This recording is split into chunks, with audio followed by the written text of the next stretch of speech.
Okay, yeah, ignore the, the talk is about Brevis. I try to make sure, people are on the same page, say, hey, why do we need another new term? As an industry, we're very good at coining, make up new terms, like coprocessor, which is not really completely new. We borrow from the hardware folks. But coprocessor actually fits perfectly, for the scenario I'm going to describe, right? And Brevis, we believe, kind of is the leading project in this track. After how many years? 16? No, 16. About 16 years since Bitcoin was alive. Because of the high cost of consensus, we are still extremely limited about what we can do on-chain. Right? If you go talk to any programmer, say, hey, I want you to write this amazing financial application, but there is a catch. There is no database. Right? You don't even know if it's a new user or some loyal user has been with you since forever. Every program will turn you around, but in this crypto domain, people are comfortable with it because if you look at the smart contract today, like how are they even smart? They don't even know what has happened in the past. This is our partnership with Uniswap. We basically kind of give it as a nobody will question again about the use case scenario. Anyone has used centralized exchanges before know they have the VIP loyalty program, which is, of course, you need to have some rewarding or loyalty program to retain your loyal users. And of course, this is a feature for any centralized exchanges since day one. But on DEX, none of them has it. Why? Because, of course, it's super expensive. In theory, you can do because Solidity and EVM is a Turing complete machine, right? You are, in theory, can implement everything in the machine. But it's just how much are you willing to pay, right, for the gas cost. Not only like the cost is not say, oh, I'm paying for the gas alone, right? This is assuming you are literally occupying all the blocks, right? Constantly for 4 hours. It's all your blocks to compute, right? Because what you need to do to really calculate the trading volume of a big trader, easy. You remember all the state root and also all the Merkle hashes all the way to the state root, to the block header. And then you sum over all the values from the receipt, right? So again, in theory, I wouldn't say it's feasible. It's doable only in theory because no one even want to try to do this. Even, we say, oh, layer 2 and all the roll-ups make it cheaper. But no matter what, this, because of the high consensus cost, is basically prohibitive. So that's why even, as of, I would say, 3 months ago, none of the DEX has a loyalty program because they can, no project can afford to do that on the chain. So that's why we think, I would just assume that people come here already knows everything, so I don't need to go through the basics. Because the high consensus cost leave us with very poor choices because doing everything on-chain is prohibitive. Then what's your trade-off? What's your second choice? You would go with a traditional centralized route or even private database. Like say some projects are providing API to say, hey, you can query our GraphQL to get some historical data. Now you're basically putting your trust over someone else maintaining a private database. Right? And if you ever want to do something even a little bit more fancier with the data, like calculating, we're not even talking about ZKML, right? Basically something like a little bit fancier grading algorithm or like scoring algorithm over some address path behavior, it's another kind of no-go to do it purely on-chain. So that's why we kind of argue, just like how GPU fits into the compute acceleration field as a coprocessor, the whole blockchain field needs a ZK coprocessor to offload this data access and data computation in a trust-free way without sacrificing, again, right? So basically people will say, hey, what's the catch? Like, what are we losing here? The good answer is no, we're not losing anything, not even the trust assumption, right? Because with the ZK, the algorithm and the code, assume it's bug-free, you get the same level of security guarantee, right? So on the blockchain, it could be layer 1, could be layer 2, doesn't matter. The consensus layer will need to have kind of some large compute request over a large amount of data. You send this over to the ZK coprocessor. And the ZK coprocessor only need to generate a succinct proof and post it on-chain. And the on-chain contract does a verification, which is quite often from our actual production data, at least 1,000 times cheaper, cost-effective than doing the thing on-chain directly. So why we emphasize a lot on the without compromise the trust-free property, right? Quite often when we do this, it's too expensive or too hard to do it purely on-chain, let's do it off-chain. Quite often we have to make the trade-off of sacrificing the trust-free property, right? If you think about for rollups, we are losing, yes, it brings the TPS higher, but with centralized sequencer, right?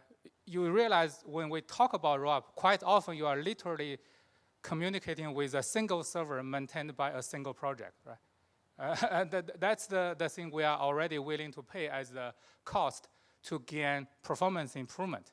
But with ZK coprocessor, because the amazing property the ZK system proving bring to us, we are not losing any of this trust-free, right? Basically, the whole system, there is no additional trust in anywhere, because as long as the math check out the ZK algorithm and the code is bug-free, you get what you are expecting. So that's why Brevis and a bunch of other projects kind of find the value in this field, right? We can generate a succinct ZK proof of arbitrary, not only the data itself, but also the computation. And then we utilize the result on-chain in a trust-free way. So this kind of go to the very simple 3 steps. Read, of course, we kind of, for now, the main focus is for the already public on-chain historical data. And the second part is the compute. We show kind of simple, like the traditional data analytic API functions, but we're actually working with some projects very closely to launch more fancy, like customer-defined UDF, and basically as a stepping stone to a full-fledged ZKML system. And verify on the blockchain, right? So basically from a dApp developer perspective, like Uniswap, like all the other our DeFi partners, what they need to do in their smart contract is they just wait for a callback from the Brevis call contract. After the proof has been verified, the Brevis contract will send a callback and say, hey, here's the result you're looking for. Like, it could be a sum of the trading volume in the past 30 days. It could also be like we already launched on mainnet with Trusta. They use some fancy machine learning algorithm to compute like a credit score for every address based on the address past activities, right? So this is what we try to emphasize. Like, it's already live on mainnet, and the whole thing based on the partner's requirement. Sometimes we're on Ethereum mainnet, sometimes we're on Binance, sometimes we are on Linear, right? Basically, where the partners are, and they say, hey, we have this need. Can you provide this proving for us? And then we say, sure. Right. Underlying the light client to prove the consensus is already there. We have to do that no matter what. Then just up to the partner projects, how much custom code or how fancy they want to go with the customized computation, right? And it's always a trade-off. Like, people talk about, will it be slow? How much it's always an interesting trade-off. Like, say, for large LPs from Uniswap, they are willing to pay easily even hundreds of dollars because they can claim even thousands of dollars in a rebate of the trading fees. So for them, they say, hey, sure, I can spend more 4090 GPUs for you as long as you are willing to pay for that. So I think that's kind of the neat part of this whole as a business. The user can come in with a different, how to say, the paying tier, right? And then we can adjust our underlying infrastructure as a trade-off to say, hey, if you want it fast, we can spin out more hardware resources, and we actually work with Ingonyama very closely on this like GPU optimization for that. Okay, now ZK being a very great tool, and that's why everyone is here today. What if I tell you there is some limitation there, right? Because we kind of talk with different kind of partners, and sometimes we actually got requests that couldn't be solved by pure ZK easily. I think Paul mentioned the tornado cache, right? Imagine someone, not imagine, actually there are partners came to us and say, hey, can you prove this address never used tornado cache before? Which is very reasonable, right? If you think about that. It's a very reasonable request. But can you do that in pure ZK? How can you do that? I'm sure there are way smarter people here, but the best way I can think about is I have to go through this address since nonce 0 and look at every single transaction this address has done. And for every transaction, I say, look, this address is not tornado. Yeah, this is basically another kind of showing the power of ZK is not, it is in proving something exists, but it actually lacks a lot to prove something doesn't exist. Right?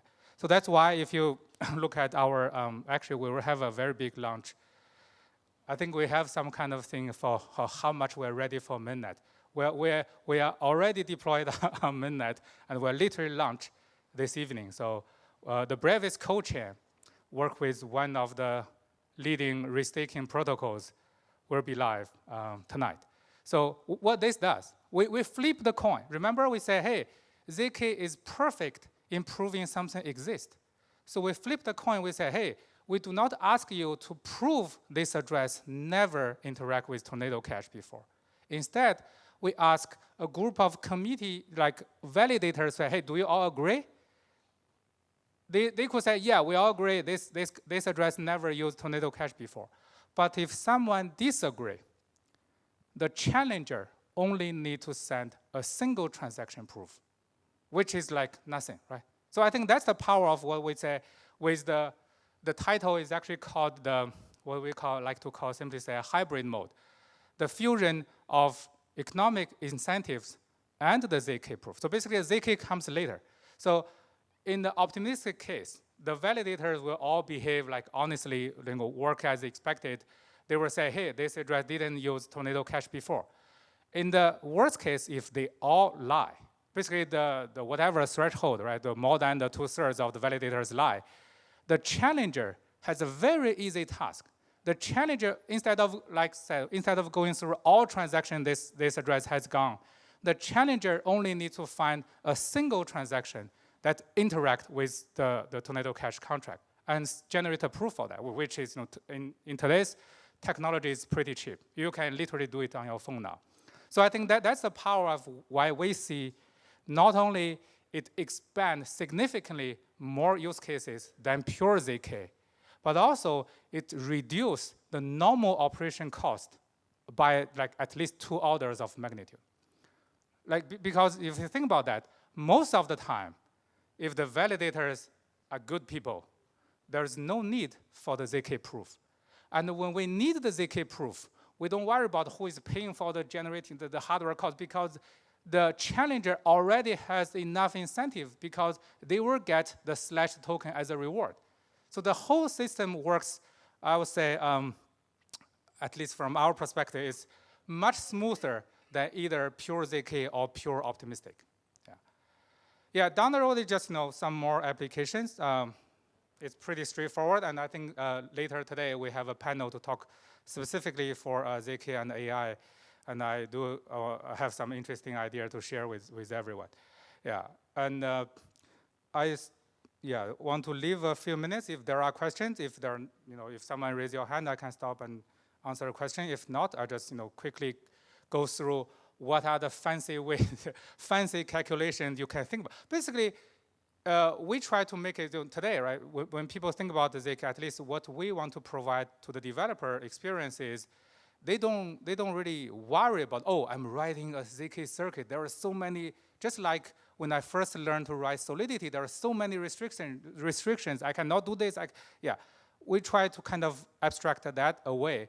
if you check out our SDK, we literally provide a MapReduce interface. So basically you say, do just like a traditional data scientist, do whatever you want with the MapReduce interface. Right? What else can I not satisfy? Right? You can implement your own customized logic, be the streaming, be the dispatch over different things and parallel very easily.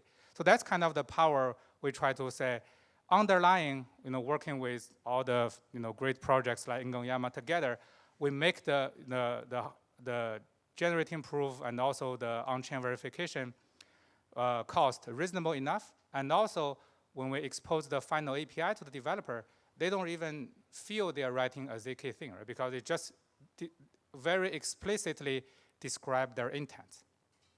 Yeah. Here I'm just throwing ideas. If someone here have been thinking about something, but have been kind of deterred by the high cost if you try to do it on-chain completely. Now, we see, again, Trusta is already live, I think a month ago. We did like 2,000 or so. I don't remember exactly the number, like the proof of, they basically has a fancy scoring algorithm we implement in ZK and then generate the proof on chain. Then the user can take the proof to claim for different reward. Yeah, I think that's pretty much it. I'm trying to make sure we have time to line up for lunch. Yeah, if you're interested, feel free to contact us. Yeah. Thank you, Junda. Very interesting use case. Any questions? Please.